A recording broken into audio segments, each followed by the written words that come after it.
الحمد لله كفى وسلام على عباده الذين اصطفى أما بعد. قال الله تعالى: وما أرسلناك إلا مبشرا ونذيرا. صدق اللہ العظیم.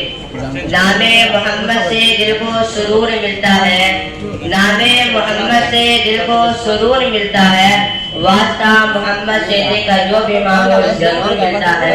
حضرات گرامی، میں اس مجمع پربہار میں سیرت نبی صلی اللہ علیہ وسلم کے متعلق شاہد کرنا چاہتا ہوں، اس امید کے ساتھ کہ میرے باتوں کا آغاز سنا جائے.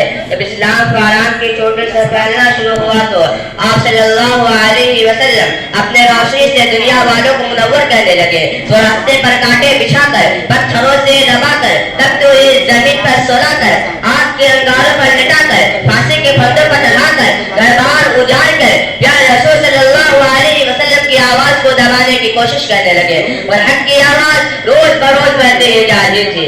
حضرات، سرسات نبی محرم کا مہینہ ہے کہ مکہ میں تمام دلوں نے مل کر ایک میٹنگ کی جس میں ابو جہل نے پورے قوم کو للکارا. اے غیور عرب، جس کو ہم بچہ کا کھیل سمجھ رہے تھے، وہ آج ہمارے آبا و اجداد کے لیے طوفان بن چکا ہے. جس دین کا چرچا محمد کر رہے تھے، ان کے ماننے والوں کی تعداد روز بروز بڑھتی ہی جا رہی ہے.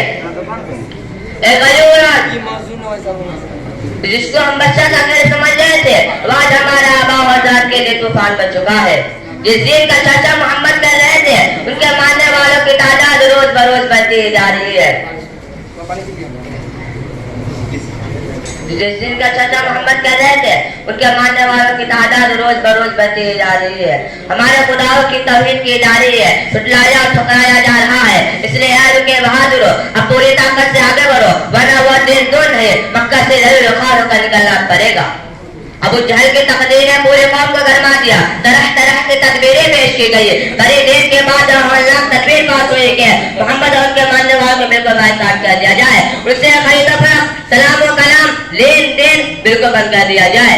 چنانچہ ایک آئینہ مالک کر خانہ کعبہ کی دیوار پر اٹکا دیا گیا. یہ پوری قوم کا فیصلہ تھا. اس سے خلاف کرنے کا کسی کو اختیار نہ تھا، کسی کی مجال نہ تھی. مسلمانوں کو شیخ ابی طالب بند کر دیا گیا. مسلمانوں میں بچے، بوڑھے، جوان، عورتیں، سب چیز کھانے کے سامان دھیرے دھیرے ختم ہو گئے. درختوں کے چھالے کھا کھا کر، کانٹے چبا چبا کر دن کاٹنے لگے. صرف ایک دن کے لیے پابندی ایام حج میں ہٹا لی گئی. مسلمان گھاٹی سے باہر آ گئے، کپڑے پھٹ گئے، آنکھیں ڈس گئی، قدم لڑکھڑا رہے تھے. حضرات گرامی،